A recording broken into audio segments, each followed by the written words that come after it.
Join us at Women of Courage and celebrate the achievements of women.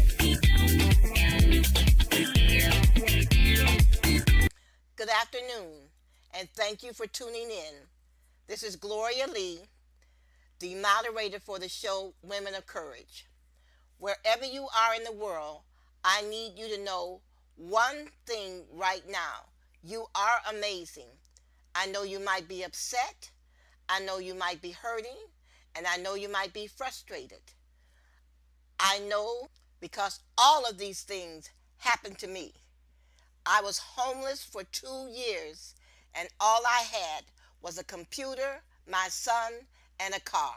I want you to know you still have a purpose in life, and it is my job to help you believe that again. Do you want to believe? Can you see that the divorce was not meant to take you out? Can you believe that the lost house and the lost job is a setup for something greater? By the end of this broadcast, you'll be injected with so much that you cannot help but believe again. And I am going to help you do just that. Are you ready? I got some things I want to share with you. And I will even make suggestions on books and activities that you can implement, which will ultimately bring healing and wholeness to you. If you are ready to be healed, if you're ready to be whole, just jot down the pointers I give and watch your life transform. No matter what happened, no matter whose fault it was, today is a new day, and your time to live and be free is now. Join me in this journey to wholeness. Your time for total healing is now. Today you shall recover. Wholeness, healness, and peacefulness is in the mind.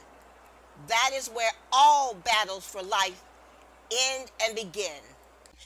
Yes, the last time we spoke, I said if you believe in negotiating with your vagina or your penis, why are you going to be concerned about sex trafficking? If you believe in sexual sin, why would you be concerned about sex trafficking and their victims? Maybe that is why you have very little interest in the subject. Sexual sin is not a stranger to you. You are an advocate of sexual sin as long as it brings you money and prestige. This is why advocating for social issues causes an examination of one's life. The results of your life demonstrates what you believe and what you believe and hold dear. What you think is right and what you think is wrong shows up in your life. Now, God will knock on your door a couple of times to give you a chance to change your mind. After that, you are on your own. Slowly, your life will change, and you will begin to reap all the chaos and depravity that you have sown. Your son will be in prison. One of your daughters will have 5 children. You will have grandchildren in foster care and a son on the run for murder. You didn't have time to sit down and make certain that your children could read. You did not have time to look for better housing so your children would have a chance at a better life. You couldn't work at McDonald's so that where you could pay for your child's tutor. You were too concerned with appearances. No one could have a bigger buttocks than you, and no one could have a large breast than you. You chastised your children's teachers.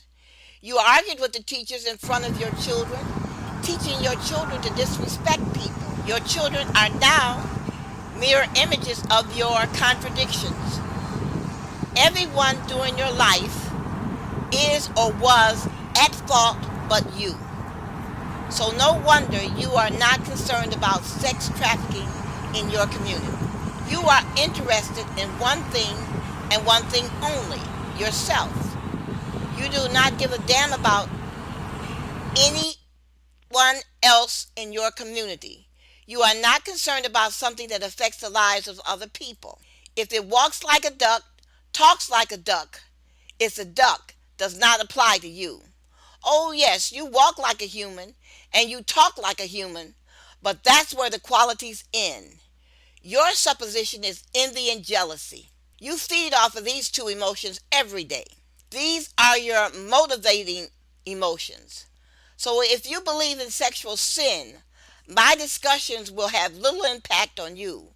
For my other listeners, I appreciate your staying with me. If you are concerned with yourself and concerned with your fellow man, then the plight of those that are forced into sexual bondage is of concern to you.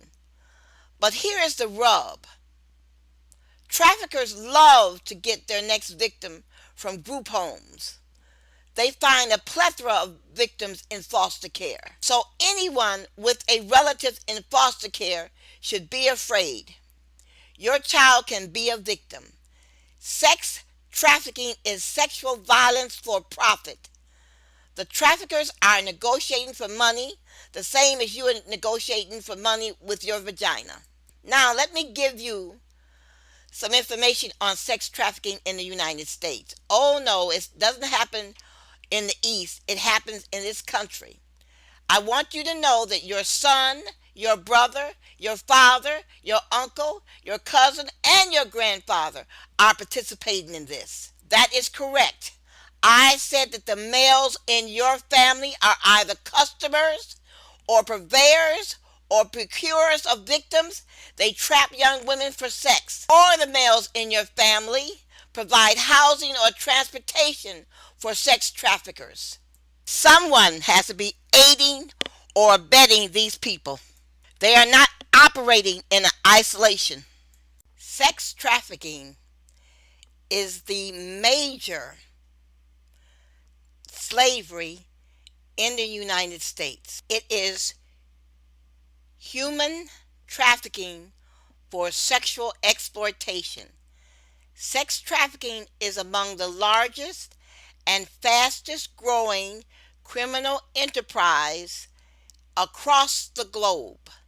Sex trafficking crimes are of three types, which are movement, acquisition, and exploitation, with exploitation being based on the traffickers selling the victim to customers to perform sexual orgies. The first step in sex trafficking is the recruitment phase, where the trafficker targets naive, innocent, and unsuspicious individuals, in which a large number are young ladies who are trying to improve their lives. They use false promises such as modeling, dancing, and acting, among other jobs, to lure the unsuspecting women into the business. See, here, this is where society can step in and start teaching girls about this. We need to educate the young. Step number 2 is to traffic the women to foreign places to remove them from their familiar environmental surroundings.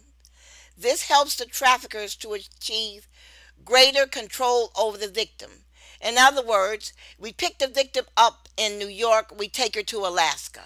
Sex exploitation begins on arrival at the destination, and it is frequently done to ensure that the trafficker can achieve his or her goal, which is to make a profit from the exploitation, to achieve obedience, control, and submission from the victims. The trafficker uses different methods, which includes sexual and physical violence, threats against the victim's family, and blackmail.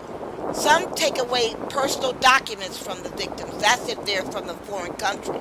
The most common way to control the victim is debt bondage. The trafficker tells the victim that he or she must pay a huge amount of money for travel expenses and that she is required to work this off so that the debt can be fully repaid.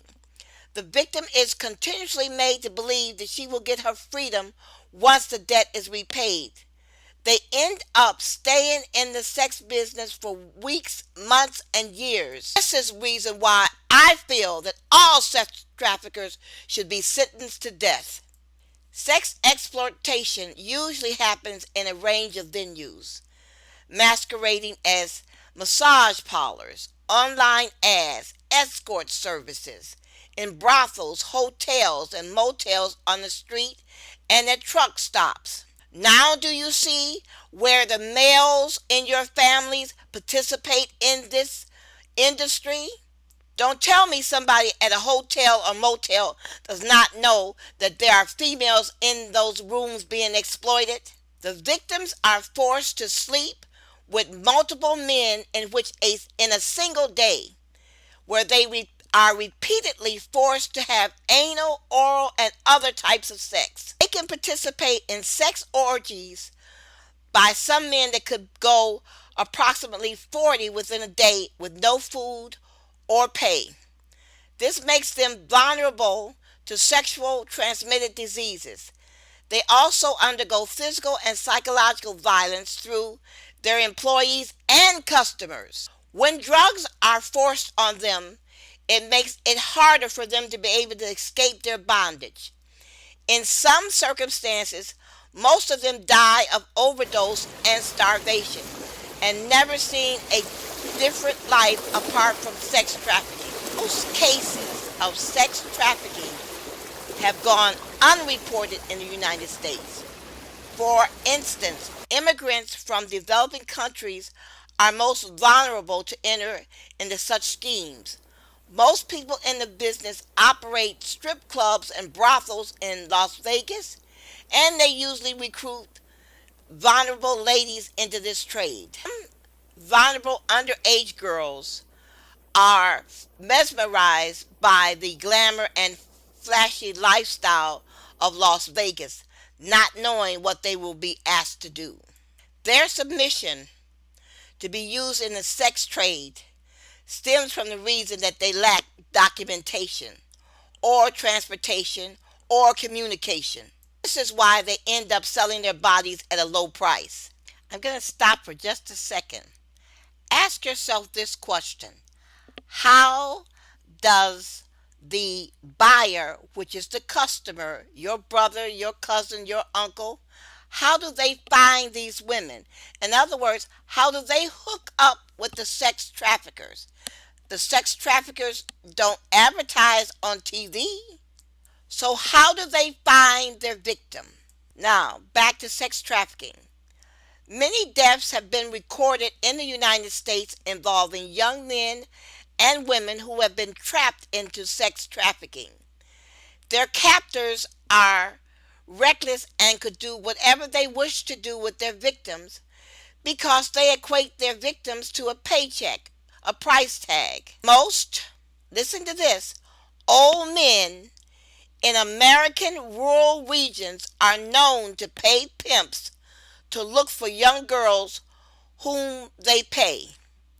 These girls are then taken and kept in cages and raped repeatedly by these men, their accomplices, and they are tortured in inhumane ways. Let me say it again.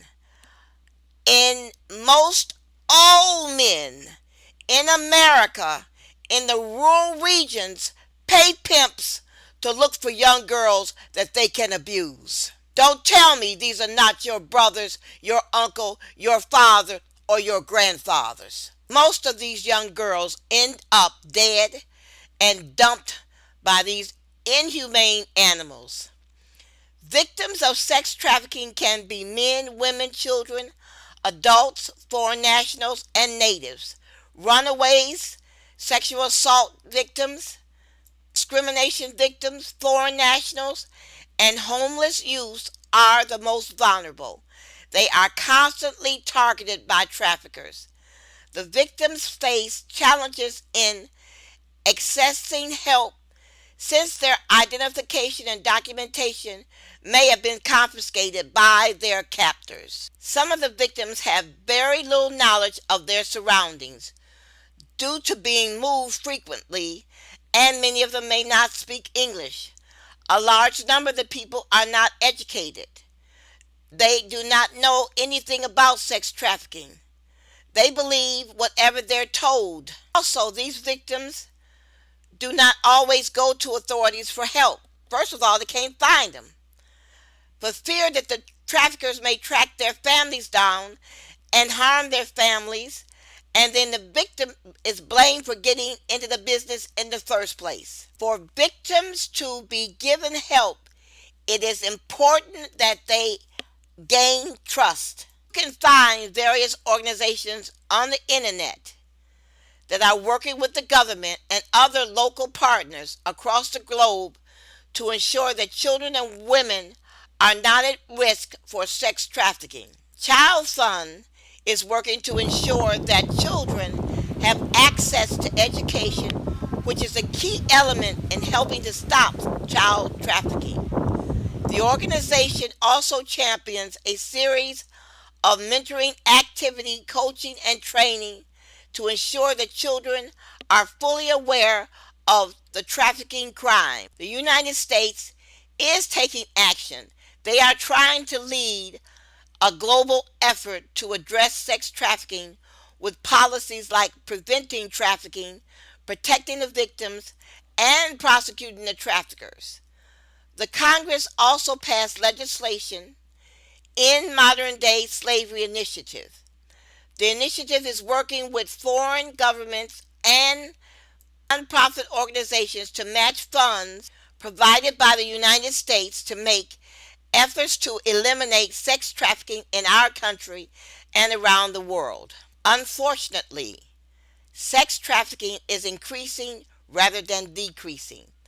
Factors such as technology, profitability, myth help the business to grow faster and faster and faster. For example, there are several adult escort sites on the internet where the victims are sold online. This protects the purchaser because he has anonymity.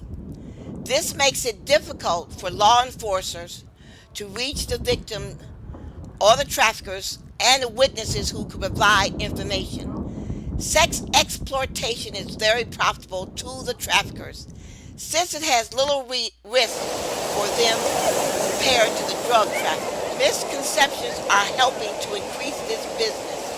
For instance, the term whore gives an impression that the victim wanted and liked to be exploited. Children are not prostitutes, but are sexually exploited minors. On the other hand, the people who sell other people for exploitation are not pimps or bosses. They are exploiters and traffickers and should face charges under these crimes. If we change how we call victims and who we call traffickers, this will help society view the crime in its complete and entire and different way. People can stop sex trafficking by educating each other on what is sex trafficking and who can fall prey to exploiters.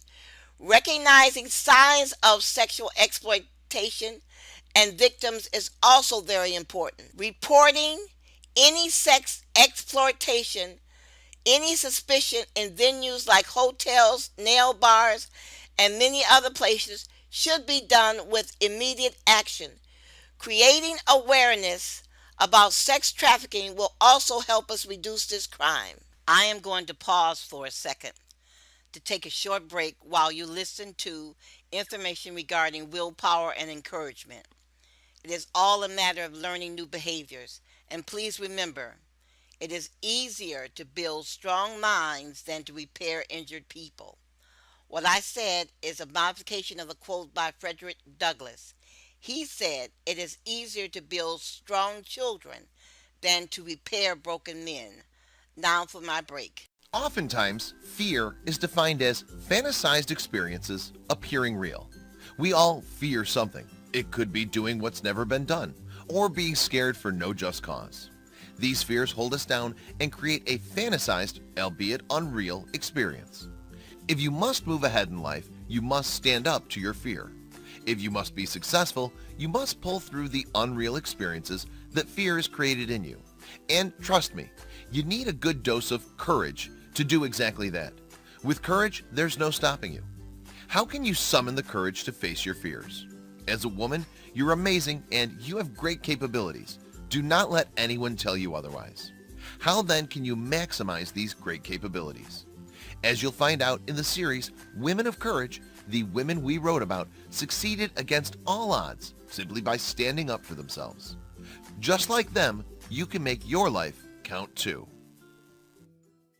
You can find the series Women of Courage at www.touchedbythelight.us. Every year, thousands of books are written on how to achieve our dreams, how to live a happier life, or make a lot of money. Yet, the number of people living unhappy lives keeps going up. People living a life of uncertainty, a life of despair. What could be the problem? Were the books lying about these promises, or were people not practicing what they read?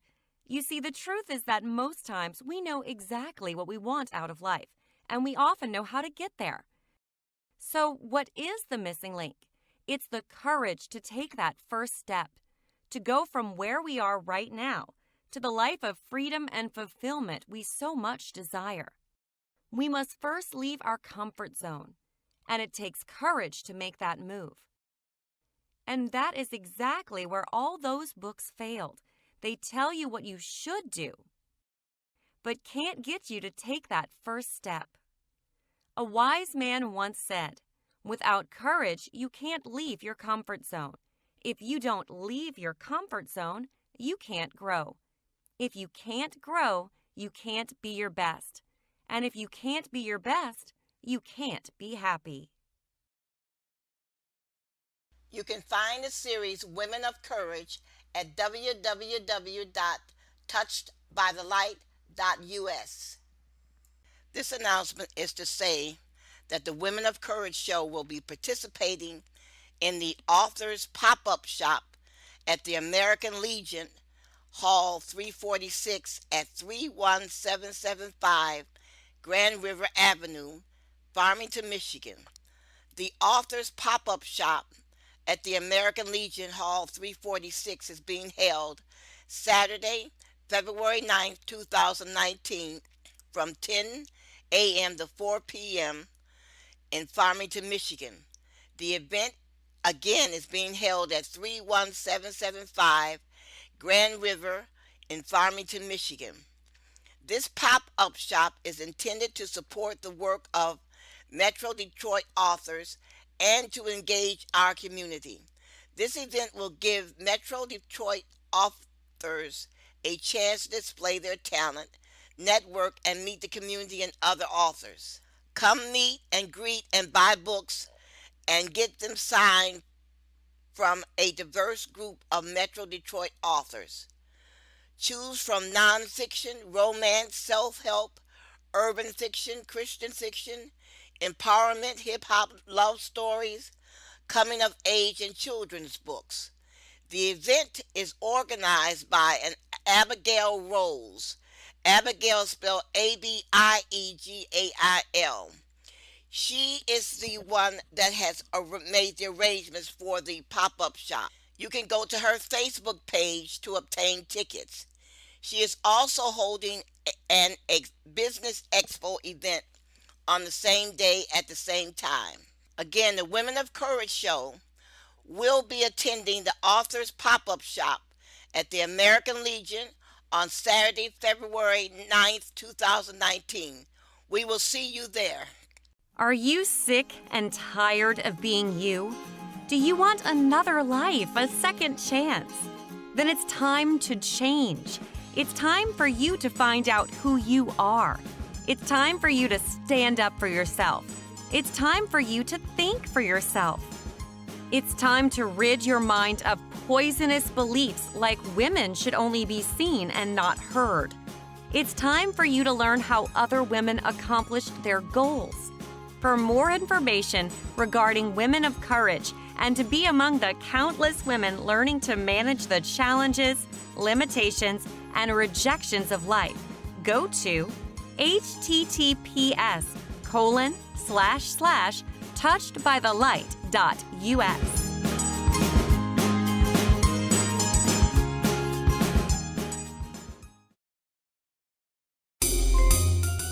Menzie Salon and Spa is now offering $25 flat irons Tuesdays and $55 relaxer, touch-up, trim, style included on Wednesdays. Full body massage for $29. Barbers on duty. Menzie Salon and Spa is a full-service spa and salon located at 22884 Ryan at 9 Mile Road in Warren, Michigan. Call 586-510-4545.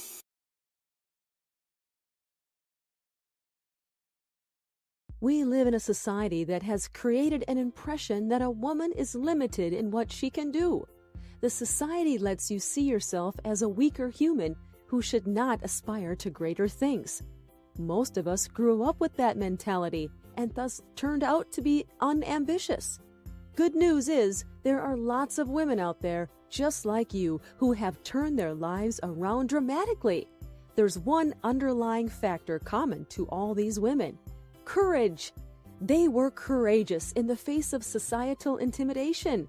They were courageous enough to move against societal norms that were unacceptable to them. They were courageous when it mattered most, thus writing their names in the sands of time. Reading the series Women of Courage is a good place to learn about the significant role courage plays in achieving great things in life. You can find the series Women of Courage at www.touchedbythelight.us. Now that you see that sex trafficking is a blight on this country, it must be stopped. And the people to do the stopping is us, women. That is correct. Women need to step up to the plate and stop this practice.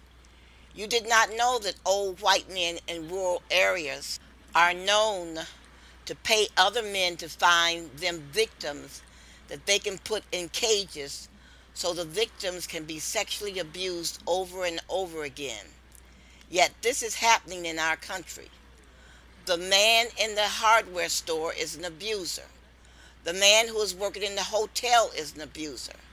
The man who houses the victims is an abuser. The maitre d' at the hotel is an abuser. The bartender at the motel is an abuser. And they should be seen as such and dealt with by the law accordingly. Men have been getting away with abusing women for centuries for sex. They think they cannot be stopped. We need to put a bounty on the men that purchase victims for sex. That is correct. Every man in the chain from the person who gets the victim to the person who actually abuses the victim should be tried and executed. The man who procures the victim, the man who buys the drugs to keep the women enslaved, the man who sells the drugs to the trafficker, the man who provides housing to the trafficker, the man who provides transportation for the trafficker should all be prosecuted and then promptly executed. The reason why these men should be executed is they can find other ways to make money, but they choose the easy way and allow women to suffer. These men choose to trap women like animals and force them to service the sexual desires of other men. Now these men are what you call trash. Remember the white man in South Carolina? He lured a couple to his home by asking them to come to his home to do some cleaning for him. He killed the man, then he hid the female in a storage unit where he raped her over and over again. Unknown to law enforcement, when they captured him in 2016, he had killed 5 people in 2003. He killed these people in a store because he thought that the 5 people were laughing at him. Also, he was a sex offender. He raped a child prior to 2003. He returned to college in 2004. He graduated from the University of South Carolina. Then after graduation, he went into real estate. He was a prosperous man in the community, yet he was a sex offender and an unknown murderer. This man walked around South Carolina selling real estate, yet he was a sex offender, a sex rapist, and a sex murderer. But the state allowed him to sell real estate. They gave him a license knowing he was a sex offender, yet he prospered. When he was captured, he owned an 85-acre ranch and he was valued at more than $1 million. In 2016, the country learned that he was a real estate dealer, he was a rapist, and he was a murderer. Yet he was well respected. He had money and he owned property. So as far as the people in South Carolina was concerned, he was a good guy until the police found a woman locked and handcuffed and chained to the wall in a shipping container on his property. The police had to use a saw and a bolt cutter to free her. She was chained by the neck like a dog. She ate once a day and infrequently allowed to walk around the container once she was unchained. You want to know the name of this man who did this? His name was Todd Christopher Copehepp. He held Kayla Brown in a storage unit for 65 days and repeatedly raped and tortured her. He did this after killing her boyfriend, Charlie David Carver, from Spartanburg, South Carolina. Kayla Brown was rescued November 3rd, 2016. The police stumbled upon her container. Later they found several bodies on Mr. Cohepper's property. The people in South Carolina respected Mr. Cohepper, whereas they call a black man boy and they call a poor white man Bubba, but they called him Mr. The people in South Carolina thought Mr. Cohep was a fine, upstanding man because he had money and land and a good job. Those are the values society assessed him at. People still believe a person is nothing if they do not own land and have a good job. Some of the real rapists and murderers go unnoticed in our society because they're cloaked in respectability. A rapist is a great man because he owns land and has a good job and $1 million in the bank. Our values are out of whack in this country. The only man society is suspicious of is the poor white man and the poor black man. But the successful white man is okay. He is the salt of the earth, although he is the one raping and stealing women. Now, with respect to sex trafficking, the reason why I said that women must do something about sex trafficking and that we cannot leave sex trafficking for someone else to solve is because I know of a campaign started by a woman that spread it from America to Canada. The campaign was called MAD, Mothers Against Drunk Drivers. This campaign shows the tenacity of women, what women can do when they put their minds to it. Unlike Prohibition, which had a religious component to it, MAD was started by women who were incensed at the acceptance of drunk driving by males. Mothers Against Drunk Drivers was formed in California in 1980 by Candy Lightner. Her daughter, Carrie Lightner, was struck and killed while she was walking to a social event in the area. The man who killed Carrie Lightner was charged with vehicular homicide, yet he only served 21 months in jail. He killed a child and left the scene, and yet he served only 21 months in jail. Killing Carrie Lightner was not his first offense. He has served several months in jail for drunk driving. He has several offenses on his record. Candy Lightner was told by a police officer that the man who killed her daughter would not be severely punished because that was just not the way things were in courts all over the country. In the 1980s, it was accepted by society that a man had a right to tie one on, to go to the nightclub or to a bar and drink as much as he wanted because he had worked an entire week and deserved to relax himself. When Carrie Lightner formed Mothers Against Drunk Driving, she said that drunk driving was the only social accepted form of homicide. I do not think she would have been successful if she had named her organization Women Against Drunk Drivers. Women were still at the bottom of the social ladder in society in 1980. They were not well respected. The word mothers carries a much more respect than the word women. Motherhood was espoused. A woman was to be respected if she was a mother, presumably because she was married and serving the nation by staying home and raising children for her husband. It was a woman's duty to please her husband. In the 1980s, we were just beginning to learn that alcoholism was a disease that should be treated. It is good reading if you read the history of Mothers Against Drunk Drivers. This organization forever changed this country for the better. They forced male politicians, and listen to me, I said male politicians, to listen and to change laws necessary to protect the society. MAD expanded to over 320 chapters and 600,000 volunteers and donors nationwide. They accomplished much. They reduced alcohol-related traffic fatalities. They asked for stricter impaired driving policy when the impairment is caused by alcohol or other drugs. They asked for a task force to be set up to investigate drunk driving. They wanted minimum fines imposed for or imprisonment up to 4 years for repeat offenders. They tried to prevent underage drinking. They wanted the minimum drinking age to be 21 and that all licenses revoked for those who were arrested for drunk driving.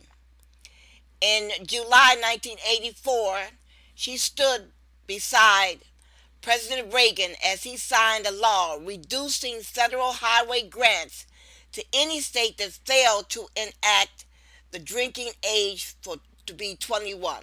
Yes, there were still some states that refused to change the drinking age to 21. Although this particular law would save the lives of almost 800 people annually. Now, to put MAD in historical context with respect to women, women were just entering college at a faster pace in 1980s. Prosecutors were being forced to prosecute and imprison men for beating their wives. The Violence Against Women Act was in the newspaper. More women were entering the job market. Women want employment rather than marriage. So you see, changes can be made by women, but women must be organized, focused, and determined to make a change. Nevertheless, for any social change to occur, one must change his or herself first. Prior to 1980, Candy Lightner was an average woman. She went to college, she married, she had 3 children, she divorced, then moved to another section of town and began working as a real estate agent. She was earning a decent living and was managing her children. She was not a champion of anything. It was only after her daughter was killed that she changed. Life forced her to change. Her daughter Carrie was walking to a church carnival with a friend when she was struck with such force that she was knocked out of her shoes. She was thrown 120 feet. The person that was driving the car did not stop to render aid. Miss Lightner refused to go home and cry and feel sorry for herself due to the death of her daughter. She stood up. 4 days after her daughter Carrie was killed, Miss Lightner started her organization, Mothers Against Drunk Drivers, to advocate for stiffer penalties for drunk driving. She quit her job and she used her savings to fund Mothers Against Drunk Driving. She invested in herself. She said prior to her daughter's death, She had not been involved in any social reforms or politics, nor was she registered to vote in the state of California. Later that year, Ms. Leitner joined forces with Cindy Lamb, whose daughter was paralyzed by a drunk driver. Cindy Lamb became the co-founder of MAD. The reason for this is that in November 1979, her daughter was paralyzed after a drunk driver hit their car. He had 5 driving offenses to his credit, and nothing had been done about his behavior. When Cindy Lamb co-founded MAD, she was told she would never change the attitude of City Hall. Please remember, the term City Hall represented the resistance of men. The 2 women went to Washington, D.C. in October of that year to raise awareness of drunk driving. After that, organization persisted until they were heard. I am going to pause for a second to take a short break while you listen to information regarding willpower and encouragement. It is all a matter of learning new behaviors. And please remember, it is easier to build strong minds than to repair injured people. What I said is a modification of a quote by Frederick Douglass. He said, "It is easier to build strong children than to repair broken men." Now for my break. If you have reached a point where you are stuck, having a sense of tiredness, coming from seeing all of your dreams and visions of success get obscured with the lack of experience, guidance, and knowledge necessary for success, learning from Women of Courage may be the most important thing you've read this year. Living a passionate life in a hectic and busy 21st century is getting increasingly harder. Women of Courage series will provide you with all the inspiration, courage, and role model you need to get inspired and take your life in your hands and start living as bravely, as passionate as you deserve. Most aspiring individuals end up missing a huge amount of opportunities due to the lack of training and tools that would allow you to overcome psychological barriers, limiting beliefs, fears, and lack of creativity that you could potentially face during your journey as a successful woman. This lack of proper guidance manifests itself in lowered performance and productivity and failure to unleash your full potential and show the world what you can truly do. If you lack the attitude and psychology, proper resources, or vision to make your dreams a reality, combined with dissatisfaction with the execution of your plans, but you remain firmly dedicated to making your ambitions a reality, you will certainly derive the most benefit from the incredible Women of Courage series. If you are serious about taking your life to a whole new level and enjoying the privileges of creativity, fearlessness, and success that all the brave women who have changed the world are equipped with, you are in the right place. Don't leave your future to chance. Get a new sense of strength, inspiration, and courage with Women of Courage series. You'll be so glad you did. Guaranteed. Achieve what you're after. The reason why I mentioned the organization Mothers Against Drunk Drivers is because there is a correlation here. The women who organized and worked for MAD realized and told society that people were being killed by drunk drivers. Lives were being lost because of this conduct. Drunk driving was not a simple issue. It was costing the nation lives. It was causing untold suffering, all because we were not managing the problem. The same holds for sex trafficking. Sex trafficking is costing this nation lives. Women and children are dying every day because they are being sexually and physically abused by men for profit.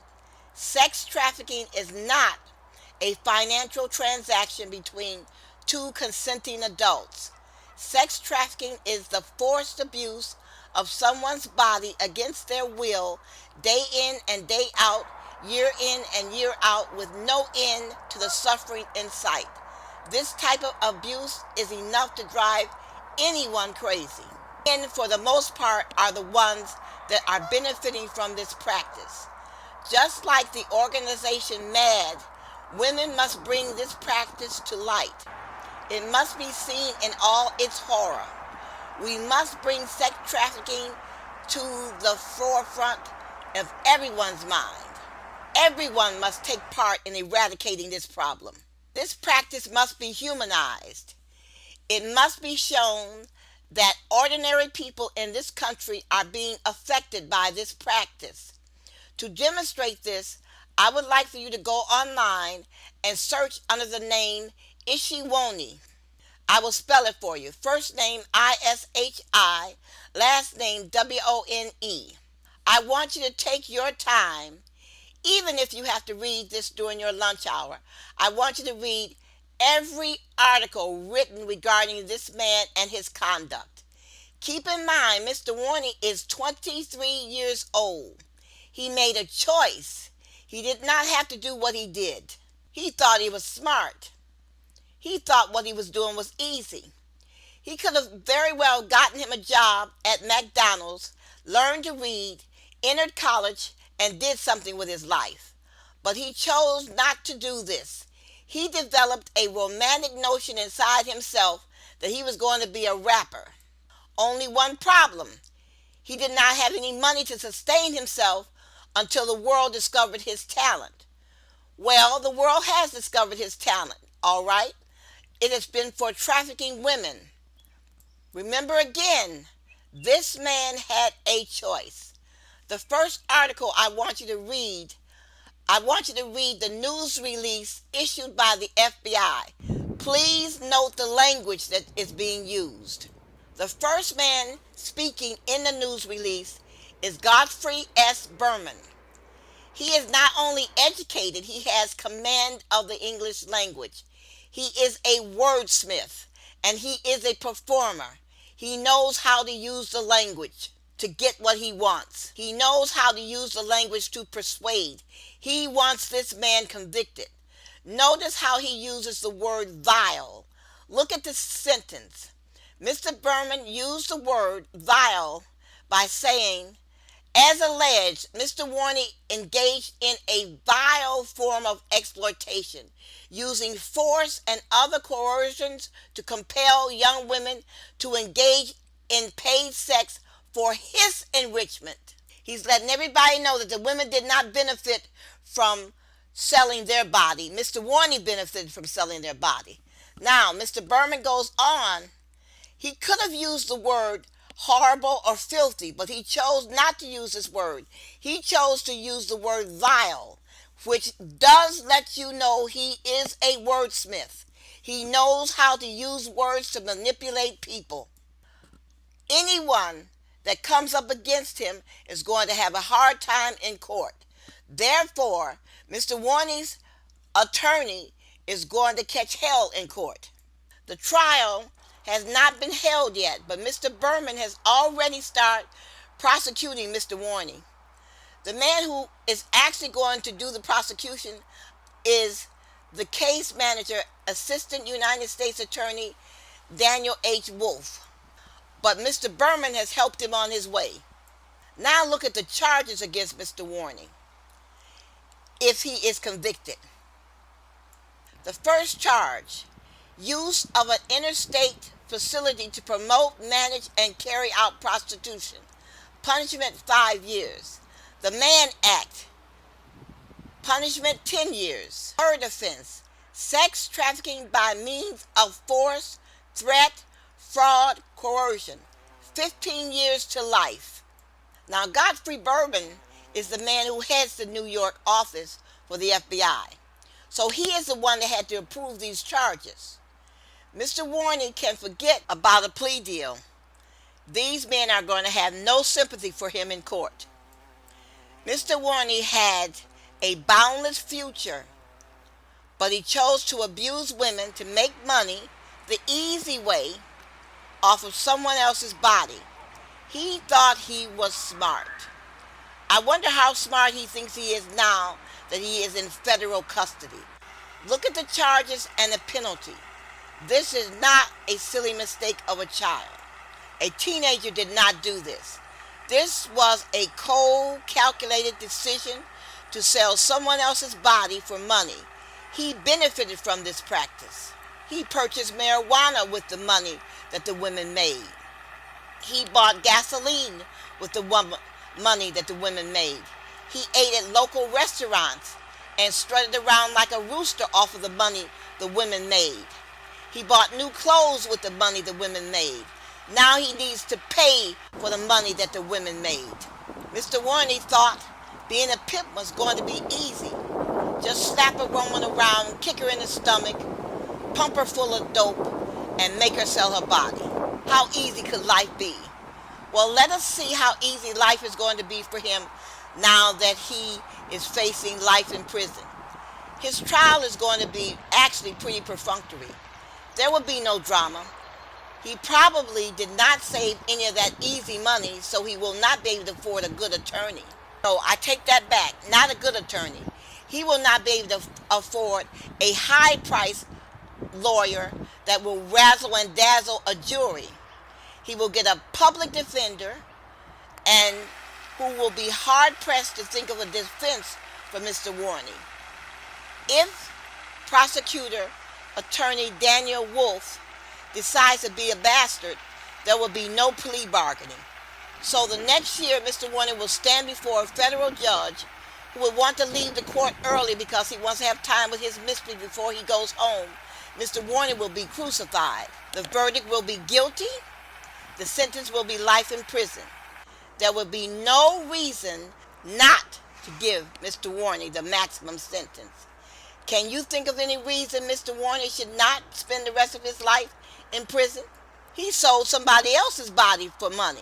He didn't sell himself. So please stop using the word easy around children. The word easy makes people stupid. They believe in magic. One is going to be magically transformed by doing something easy. People believe that doing something easy makes them smarter than other people. Being or doing something easy sets you apart. You're one of the smart people living casually. All the stupid people get up and go to work in the morning. Smart people live off the labor of others. Well, we are going to see how Mr. Worley fares for the next 10 or 15 years of his life. We enjoy your listening to the Women of Courage show at WHPR every Friday from 3 to 4 p.m. and every Sunday from 8 to 9 a.m. And we support your local hairstylist. Do not forget to go to touchedbythelight.us website and download a copy of the booklet Black Women and Breast Cancer. This is very important information, and we would appreciate it if you email a copy of this booklet to 5 other women. We are trying to reach 1 million people with this booklet. Help us reach our goal. Your emailing this booklet to another woman can help save a life. Thank you. Recovering your life from foreclosure, bankruptcy, divorce, or other personal tragedies is not easy, but you must believe. You may be wounded, broken, battered, and hurt by life, but you must stand up and fight. People often say, when you're going through hell, never give up. It's easy for someone to say this, but talk is cheap. But you are in a place where every turn you take are met with a challenge or trouble, one thing after another. I'm not here to simply tell you not to give up. I understand what it means to be going through what you're going through right now. I step on a cement floor being bitten by spiders to survive. However, I'm here to tell you that change is possible. There is light at the end of the tunnel, but you must hang on and do as I tell you. Yes, change is possible. I want you to hope and to believe against even all evidence. Spare is no respecter of status. It is no respecter of age, background, gender, or color. Somewhere right now there is a child crying, a man high on drugs, a mother dancing in a club just to pay her bills. Somewhere right now out there is a person heartbroken, a loss of a dear one, a failed promise of love. Somewhere out there is a person clothed in rags, without a home, without affection, and without a family, and without love. Somewhere right now, someone out there is broken, going through a rough time. I say unto you, hold on, stand fast. You can restore and recover your life. You must believe that you are worth fighting for, regardless of what the world says. When I lost everything and had to live in my car, I had a person to forecast gloom and doom into my life. She said the only person in the world that I loved would desert me. This did not happen. When a doctor punched a hole in my heart and sewed me back up, I bled inside my chest cavity for 7 days. I did not die. God sent me an angel to help me. When cancer visited me, I did not die. God sent me an angel to stand by me. I still have both these friends today. They have seen the best of me and the worst of me. I say unto you, believe and stand fast. Help is on the way. In closing, remember, when you read and learn with your child, the entire family benefits. Let us see how strong you are to honestly work with your child to improve the entire family. Have the courage to say to your child, I do not know, but I will find out for you. Let us see how emotionally strong you are to honestly work on a problem with your child. Saying I do not know is a courage, not a weakness. Have the courage to say I do not know, then go and ask a librarian to help you. Your child will learn his or her self-esteem and self-confidence from you. When you ask for help, it lets your child know there is no weakness in asking for help to obtain knowledge. Everyone in his or her lifetime will have to ask for help from someone. Your child will learn from your flexibility and courage. You can get more information on Women of Courage at touchedbythelight.us. Thank you for listening to Women of Courage. We can be reached at murderedvoices@gmail.com. God bless, and remember, believe in yourself and stand up. Thank you for listening to Women of Courage, and have a great day.